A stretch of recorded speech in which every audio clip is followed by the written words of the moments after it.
Good afternoon. आज कई दिनों बाद आपके बीच में आने का निर्णय किया। बीपीएससी 67 के पीटी के पहले एक 10 मिनट का वीडियो आपके लिए बनाया था कि बीपीएससी 67 पीटी में आपको क्या क्या करना चाहिए। बीपीएससी 67 दिल्ली और देश के बाहर वालों के लिए बिहार बुला करके फिर वापस भेज दिया। बड़ा दुखद था। पेपर कैंसिल नहीं होने चाहिए थे। मुझे कहीं से भी उम्मीद नहीं था कि ये पेपर कैंसिल हो जाएगा, और लेकिन कैंसिल हो गया। एक सेंटर ही चर्चा में है, जो आरा का जो वीर कुंवर सिंह जो महाविद्यालय है, उस वही सेंटर। लेकिन अभी तक जितने भी यूट्यूब सोशल मीडिया में चीजें, मुझे लगता है कि हो हल्ला ज्यादा है, कोई सबस्टांशियल कुछ निकल के आया नहीं है इस एग्जाम को कैंसिल करने के कारण को लेकर के। ये जरूर है कि रैकेट है और क्या है, लेकिन किसी ने ये प्रमाण, मुझे नहीं लग रहा है कि ये प्रमाण अभी तक आ पाया है कि बीपीएससी 67 का पीटी का पेपर 11:30 बजे के पहले लीक हो गया था। शायद इसकी सूचना नहीं है, मैंने जितना भी यूट्यूब पे या बाकी जगहों पे देखा उसके अनुसार। तो आप मुझसे इस बात का विरोध रख सकते हैं कि बीपीएससी 67 का पीटी का पेपर कैंसिल होना चाहिए कि नहीं होना चाहिए। मेरे अनुसार कैंसिल नहीं होना चाहिए था, क्योंकि ऐसे र्यूमर सोशल मीडिया पर चलते रहते हैं, और बच्चा जो सीरियस बच्चा है जो एग्जाम देना चाहता था, वो इस तरह के व्हाट्सअप, अब 11:30 बजे के बाद वो व्हाट्सअप नहीं देखता है, वो टेलीग्राम नहीं देखता है, वो मोबाइल पे नहीं रहता है। वो अब अपने माइंडसेट में अपने पेपर के बारे में सोचते रहता है, अपने कॉपी जो उसका स्टडी मटेरियल है उसके ऊपर रहता है। तो मुझे नहीं लगता कि बहुत ज़्यादा फर्क पड़ता इस पेपर के आउट होने से रिजल्ट के ऊपर। हो सकता है कि 1-2% लोग ऐसे होते। आप मुझसे बिल्कुल 100% इसे विरोध में विचार रख सकते हैं। मैं अपनी बात कह रहा हूं।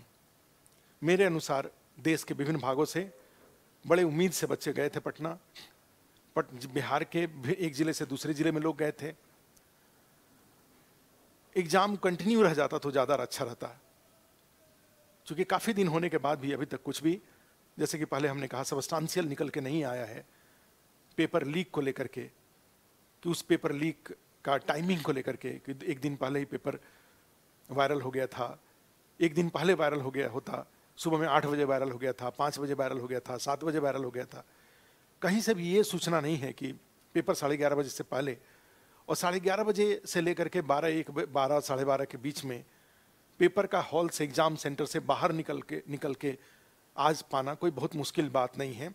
बिहार में जो एग्जाम का, जिस तरह से एग्जाम होते हैं, तो ऐसी स्थिति में 100% मोबाइल ले जाने से रोक पाना, और कोई भी बच्चा मोबाइल लेके गया और जाकर के 2 पेज का फोटो खींच करके क्वेश्चन पेपर हाथ में आते ही उसको व्हाट्सएप के थ्रू या इधर उधर सर्कुलेट कर सकता है। ये बड़ा चुनौतीपूर्ण कार्य है। आगे आने वाले दिनों में भी बीपीएससी का एग्जाम एक चुनौतीपूर्ण रहेगा कि 11:45 में या 12 बजे या 12:15 बजे कोई भी 2 पेज का फोटो खींच करके, और चाहे तो उसको वायरल कर सकता है। और सोशल मीडिया तो आजकल है ही, यूट्यूब तो आजकल है ही चीखने चिल्लाने और बाकी बातों के लिए। लेकिन खैर, एग्जाम 100% फुल प्रूफ होना चाहिए था, जैसा कि सीडीपीओ का एग्जाम हुआ। अभी आने वाले दिनों में इसी महीने बिहार में जो प्रिंसिपल का एग्जाम भी आज देख रहे थे कि टाइम्स ऑफ इंडिया में एक बीपीएससी द्वारा एक नोटिफिकेशन जारी किया गया है उसमें, ठीक है। तो उसमें तो कई सारे बिहार के एग्जाम हो रहे हैं। सीडीपीओ का एग्जाम बहुत अच्छे से हो गया। लेकिन एक चीज हो गया कि सीडीपीओ का एग्जाम अच्छे से हो गया और बीपीएससी पीटी का एग्जाम कैंसिल हो गया। इससे जो बीपीएससी का जो प्रिपरेशन का रोड मैप था, वो रोड मैप डिस्टर्ब हो गया। रोड मैप डिस्टर्ब का मतलब मेरा ये है कि जो भी कैंडिडेट थे, उस कैंडिडेट के पास कितना अच्छा अवसर था कि वो बीपीएससी 67 का पीटी दे करके, प्लस बहुत सारे लोग इसमें थे जो सीडीपीओ का भी पीटी दे लेते, पीटी दे करके, और उसके बाद इन दोनों की मेंस की तैयारी पे वो लग जाते। या जिनका पेपर खराब हुआ वो फिर यहां पर वो 68th के पीटी में या मेंस में प्लस मेंस में वो लग जाते। लेकिन अब सीडीपीओ पीटी हो गया और 67th पीटी नहीं हुआ। अगर ये मान लूं कि ये 15 मई को हुआ, ये तो 15 मई को हुआ ही है। अगर बीपीएससी द्वारा 2 महीने के अंदर में एग्जाम ले लिया जाता है, क्वेश्चन पेपर बनाने, फिर उसका प्रिंटिंग कराने, बाकी सारे सेंटर वगैरह एलोकेट करने, बाकी और भी जो एग्जाम शेड्यूल में है, उन सब बातों को ध्यान में रखते हुए, आईएएस का भी पीटी का एग्जाम है, इन सब बातों को ध्यान में रख करके अगर 2 महीने में नेक्स्ट 60 डेज में भी 67th के पीटी का एग्जाम को ले लिया जाता है, जो बीबीसी के द्वारा जो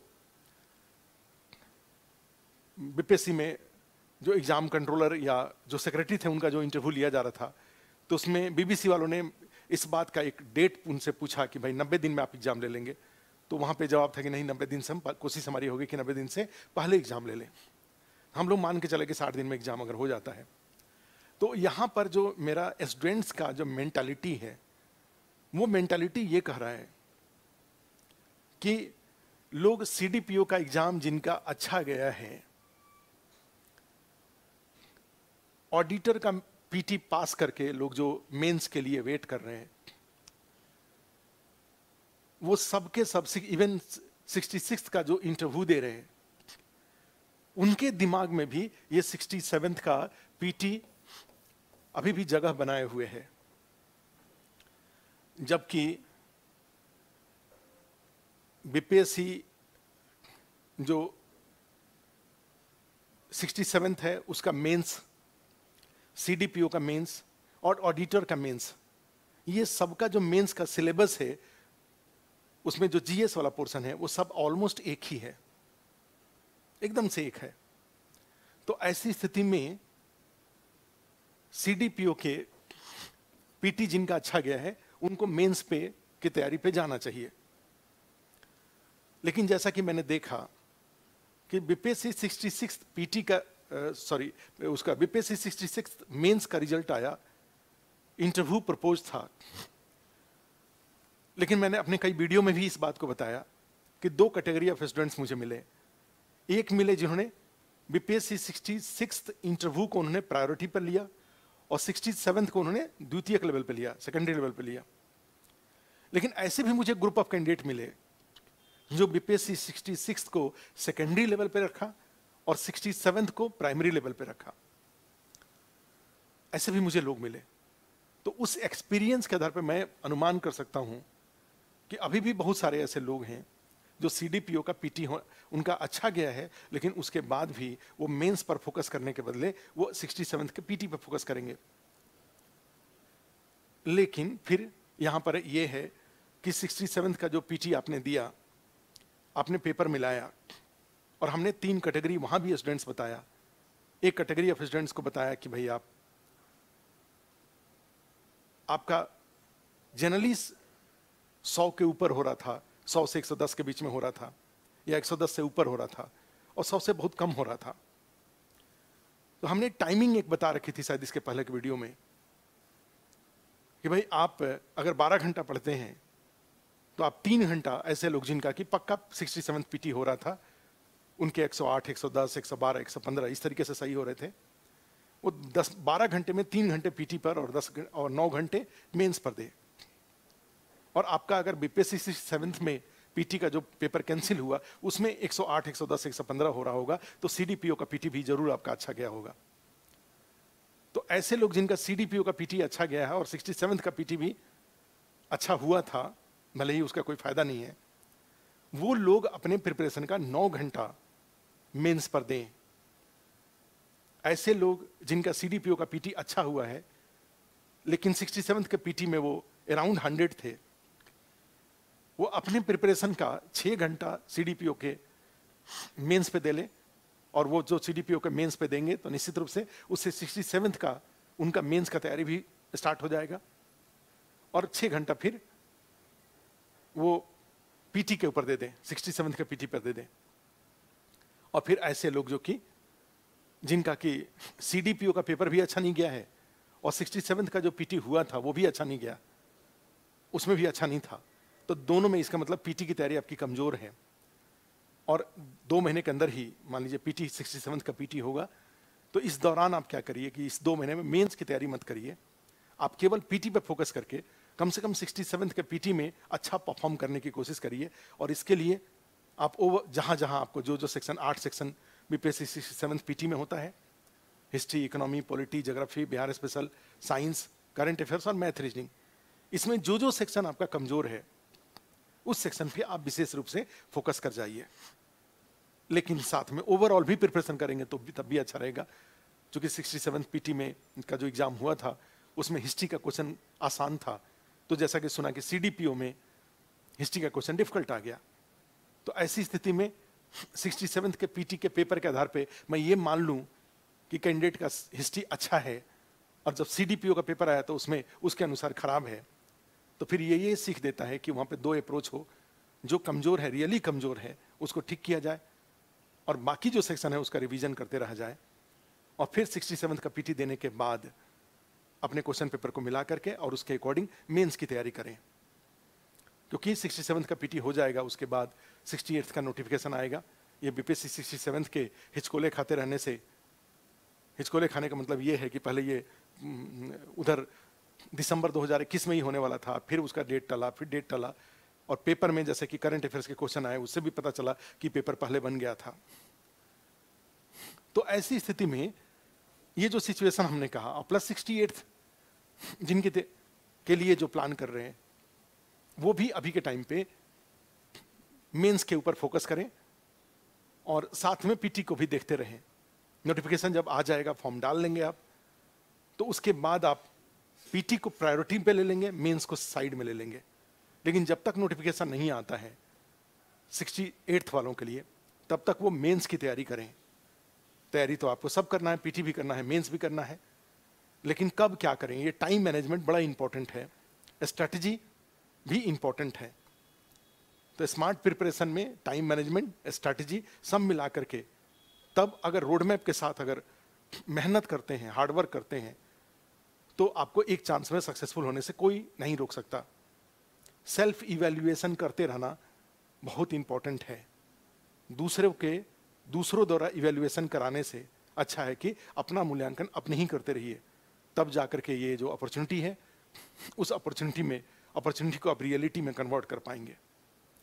अब है कि जैसे मेंस की बात करें तो एक मेंस का, बीपीएससी का जो मेंस है उसका एक लमसम एक एरिया आपको बता देता हूं। जैसे बार बार हमने 67 का पीटी के बारे में बताया, 8 सेक्शन, और उससे क्वेश्चन आते हैं, 150 क्वेश्चन आता है।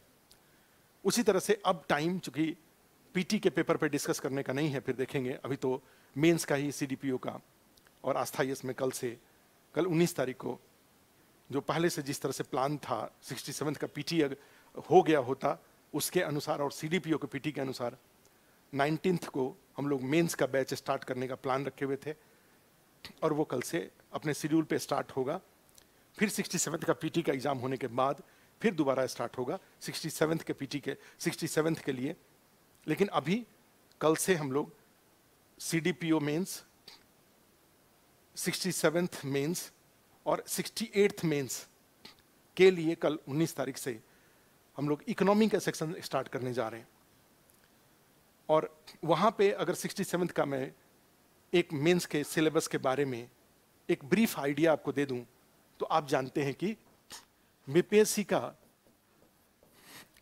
जो मेंस होता है ये टोटल 900 मार्क्स के होते हैं, और इस 900 में 3 सेक्शन होता है, जीएस 1, जीएस 2 और ऑप्शनल। 300 मार्क्स, 300 मार्क्स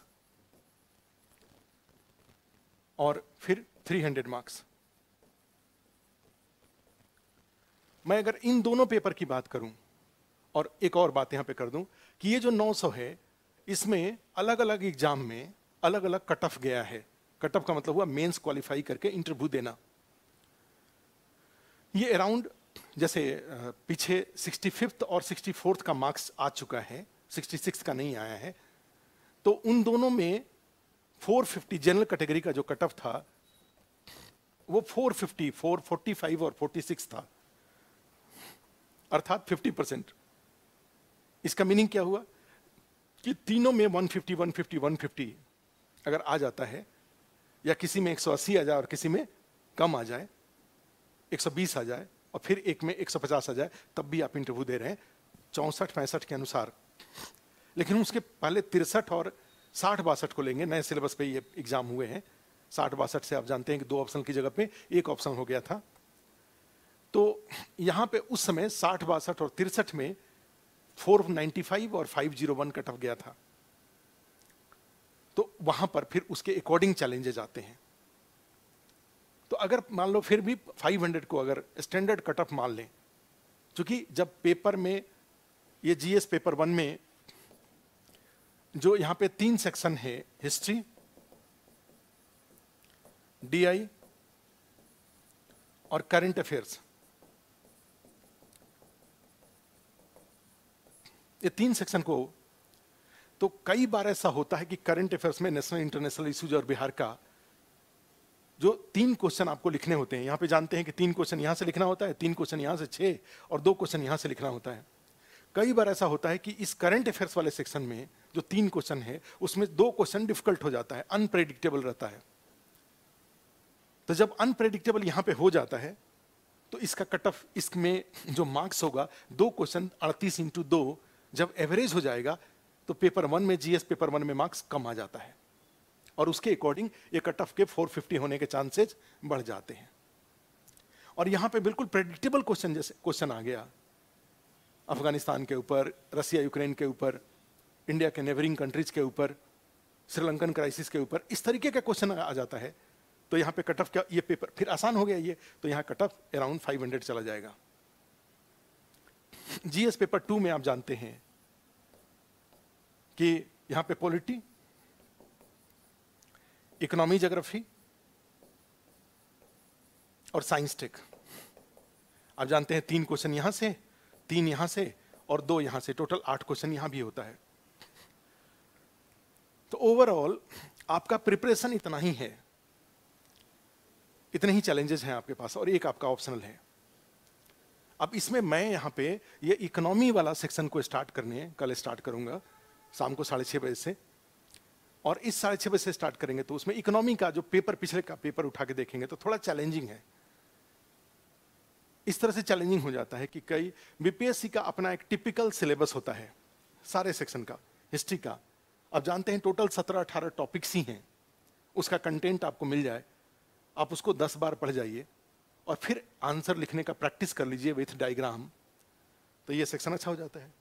डीआई में टोटल 4 टॉपिक ही होता है, उससे जुड़े हुए अगर 10-10 क्वेश्चन का प्रैक्टिस कर लूं तो करने वाले 2 क्वेश्चन होने के चांसेस बढ़ जाते हैं। करंट अफेयर्स में थोड़ा सा एक्सटेंडेड, कुछ विजिबल और इनविजिबल थोड़े पहले से टॉपिक्स अगर इंक्लूड करके 3-3, 4-4 पेज का नोट्स अगर बना लें, ठीक है, तो यहां से क्वेश्चन। फिर पॉलिटी में यहां पर भी बड़े बड़े टॉपिक, चूंकि 400 वर्ड लिखना होता है, 350 से 400, 450 वर्ड लिखने होते हैं, क्योंकि 8 क्वेश्चन लिखना है तो 8 इंटू 4 3200 शब्द से ज्यादा 3 घंटे में आप लिख नहीं सकते। तो बीपीएससी के एक स्टैंडर्ड क्वेश्चन में जो वर्ड लिमिट होगा वो अराउंड 400 वर्ड होगा, 350 होगा तब भी चल जाएगा। तो अब 400 वर्ड के लिए जो टॉपिक होगा पॉलिटी का, वो बड़े बड़े टॉपिक होंगे, Panchayati Raj system, governor, centre state relation, fundamental right में कुछ, caste and politics, criminalisation of politics, emergence of communalism. तो इस तरह के जो टॉपिक होते हैं, बड़े बड़े टॉपिक पे क्वेश्चन आते हैं, तो यहां पर भी लिस्ट बन जाता है। उस तरह से इकोनॉमी में भी यहां लिस्ट बनता है।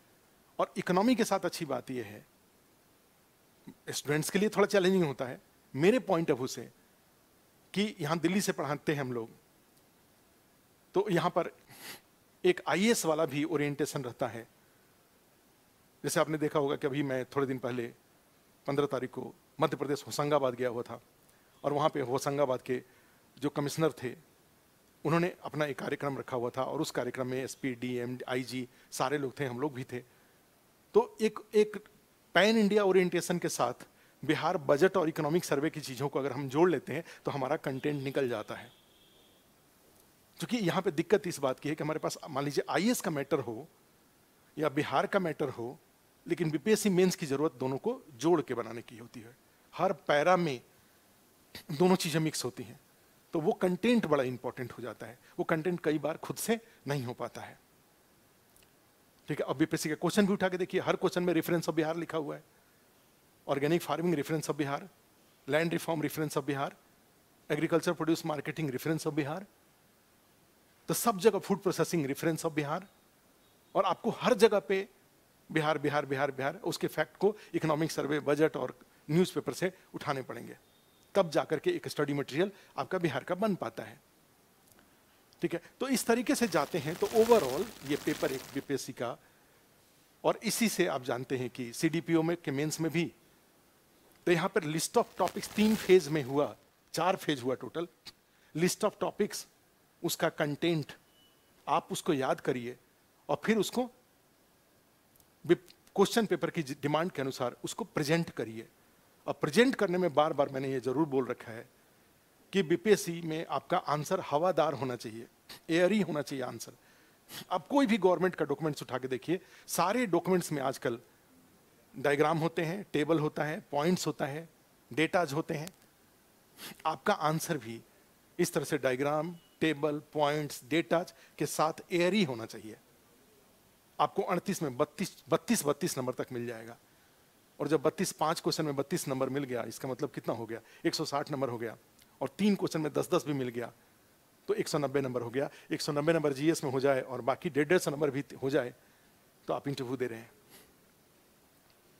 ठीक है, तो ये इसमें एक इंपॉर्टेंट बात थी, और ये इस स्ट्रेटजी के अनुसार आपको अपने मेंस को अप्रोच करना चाहिए। आप जहां भी हैं, हम लोग यहाँ पे आस्था आईएएस में ऑनलाइन ऑफलाइन दोनों मोड में कोर्सेज अवेलेबल करा रहे हैं।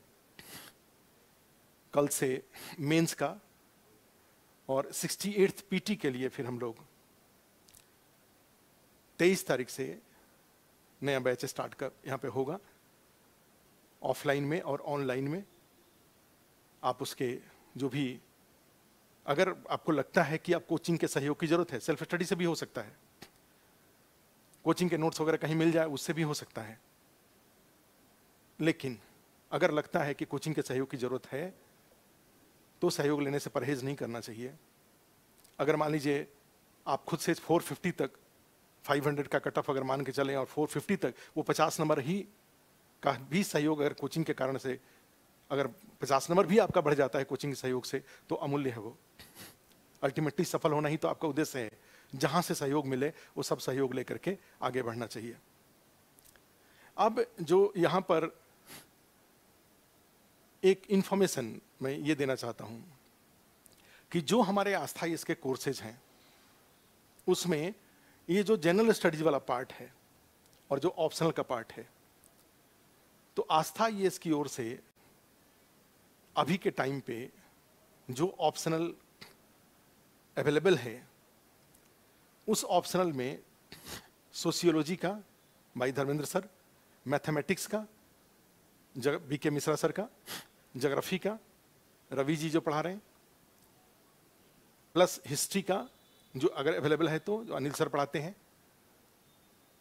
तो ये सारे जो ऑप्शनल के कोर्सेज हैं, इनका डेमो क्लास अवेलेबल है यूट्यूब पे। आप उसको देख करके आप जब संतुष्ट हो जाएं कि हाँ आपकी पसंद के अनुसार है, आपकी ज़रूरतों को ये क्लासेस पूरा कर सकते हैं, तभी आप उसको सब्सक्राइब करें।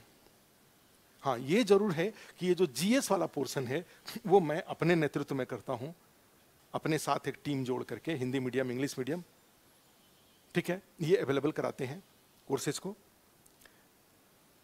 और उसमें आपको विश्वास, पीछे भी और अभी भी इस बात का विश्वास दिलाते हैं कि आपके बीपीएससी की जरूरत के अनुसार इस कोर्स के जो टॉपिक है, जो कंटेंट है, जो आंसर प्रैक्टिस है, वो सब आपका हो जाएगा।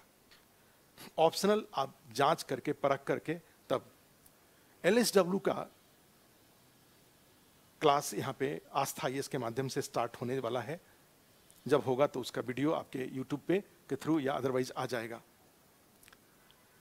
एक यहाँ पे एक और पॉइंट है कि आस्था IAS का एक बिजनेस पार्टनर है मोबीसाला। आपने अपने आसपास में सुना होगा। एक बात बिल्कुल स्पष्ट रूप से मैं पूरी जिम्मेवारी के साथ बोलता हूं कि आस्था IAS अलग संस्था है, वो मेरे नेतृत्व में है। मोबीसाला अलग कंपनी है। इन दोनों के बीच में केवल कुछ कोर्सेज को लेकर के हमारे टाई अप हैं।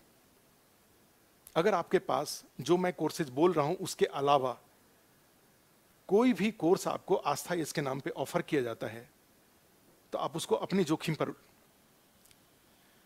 आस्था IAS का जो GS का कोर्स है, मेंस का और PT का, वो केवल और केवल रिकॉर्डेड मोड में आस्था IAS के अपने क्लासरूम में ऑफलाइन, और आस्था IAS का 2 ऐप है, आस्था IAS और आस्था BPSC, उस पे रिकॉर्डिंग और लाइव मोड में। तो आस्था IAS द्वारा अपने GS के कोर्सेज को 3 तरीके से ऑफलाइन, ऑनलाइन में, लाइव और रिकॉर्डेड आपको उपलब्ध कराया जाता है। 100% रिस्पॉन्सिबिलिटी मेरी है। ये जो GS के क्लासेस चलते हैं उसका रिकॉर्डिंग हम लोग मोबीसाला को अवेलेबल कराते हैं। GS के कोर्स का रिकॉर्डिंग मोबीसाला को उपलब्ध कराते हैं और मोबीसाला द्वारा आस्था IAS के GS के कोर्स को रिकॉर्डिंग को आपको अवेलेबल कराया जाता है। आस्था IAS के ऑफलाइन क्लास का, लाइव क्लास का मोबीसाला से कोई संबंध नहीं है। केवल आस्था IAS के जो रिकॉर्डिंग क्लासेज हैं GS के, वो मोबीसाला के थ्रू आपको उपलब्ध कराया जाता है। उसकी जिम्मेवारी आस्था IAS की है, उसकी जिम्मेवारी हम लोगों की है। आस्था IAS का सिर्फ और सिर्फ एक कोर्स ऑप्शनल का सोशियोलॉजी बाई धर्मेंद्र सर मोबीसाला के प्लेटफॉर्म पर अवेलेबल है। मोबीसाला के प्लेटफॉर्म से अगर कोई भी ऑप्शनल अगर आस्था के नाम पर आपको देने की कोशिश की जाती है सोशियोलॉजी के अलावा, तो वो सब गलत है और उसकी हम आस्था IAS कोई रिस्पॉन्सिबिलिटी नहीं है। एक बात ध्यान रखिए, आस्था IAS और मोबीसाला के बीच में सिर्फ एक ऑप्शनल को लेकर के एग्रीमेंट बातचीत है, वो है धर्मेंद्र सर का सोशियोलॉजी, जो CDPO के लिए इंपॉर्टेंट है, प्लस BPSC 67th मेंस के लिए इंपॉर्टेंट है। तो हमने आपको PT के एग्जाम, जो CDPO और 67th के PT के एग्जाम के बाद की क्या स्ट्रेटजी होनी चाहिए वो हमने बताया। जो CDPO मेंस, ऑडिटर मेंस और BPSC 67th mains, 68th mains का जो सिलेबस है और वो आस्था IAS में कल से उसका क्लास से स्टार्ट हो रहा है, ये हमने आपसे डिस्कस किया। और प्लस हमने आस्था IAS और मोबीसाला के बीच के रिलेशन को हमने स्पष्ट किया। ये आस्था IAS के हिंदी मीडियम, GS का हिंदी मीडियम, इंग्लिश मीडियम और सोशियोलॉजी का की क्लास के लिए अगर आस्था IAS के नाम पे मोबीसाला की तरफ से कोई फोन आता है, वो सही फोन है। आप उस पर अगर आपका चॉइस है, वो आप मोबीसाला के थ्रू रिकॉर्डिंग क्लास प्राप्त करिए, पढ़ाई करिए। आपको सही समय पर सारे कोर्सेज वहां पे हम लोग अवेलेबल कराते हैं। जो टेस्ट सीरीज होता है, अगर रिकॉर्डिंग मोड में कोई टेस्ट सीरीज देना चाहे तो आस्था IAS के GS का टेस्ट सीरीज भी हम लोग मोबीसाला के माध्यम से उपलब्ध कराते हैं। डिस्कशन भी अवेलेबल कराते हैं उसके माध्यम से, ठीक है। लेकिन ये सब चीजें जो मोबीसाला से पर अवेलेबल है वो रिकॉर्डिंग मोड में अवेलेबल है। लाइव क्लासेज, ऑफलाइन क्लासेज की रिस्पॉन्सिबिलिटी हमने मोबीसाला को नहीं दे रखा है एडमिशन लेने के लिए। किसी अन्य कोचिंग को आस्था IAS के नाम पे अगर उपलब्ध कराने की कोशिश वहाँ के कॉल सेंटर से की जाती है, आप उसको स्वीकार मत करिए। खैर, कल शाम को 6:30 बजे जो मेंस का क्लास स्टार्ट हो रहा है, शुरू के कुछ क्लासेस हम लोग जरूर उसको YouTube पे अवेलेबल कराएंगे। आप उसको देखिए कैसे पढ़ा, कैसे मेंस की तैयारी किया जाता है। और इकोनॉमिक्स मेंस का जो BPSC के लिए मेंस के लिए और CDPO मेंस के लिए जो इकोनॉमिक्स का सिलेबस का इंपॉर्टेंस है, क्या है, कैसे है, वो सब हम अवेलेबल करा देंगे। उसको आप देख लीजिए और जहाँ तक आपको माने लाभ मिल सकता है वो लाभ आप लीजिए। तो आज के लिए इतना ही। फिर हम लोग दोबारा कोई नई अगर संभावना बनती है तो उस संभावना के अनुसार, हाँ आस्था यस में जो टेस्ट सीरीज, ये सारे जो जीएस के हमने बताया क्लासेज, ये सब का टेस्ट सीरीज भी स्टार्ट हो रहा है। सीडीपीओ के लिए टेस्ट सीरीज, 67th के लिए, पीटी मेंस दोनों के लिए टेस्ट सीरीज। तो इसको भी अगर आप सब्सक्राइब करना चाहें, लेना चाहें तो वो सब ले सकते हैं। तो आज के लिए इतना ही, फिर दोबारा हम लोग मिलेंगे। धन्यवाद।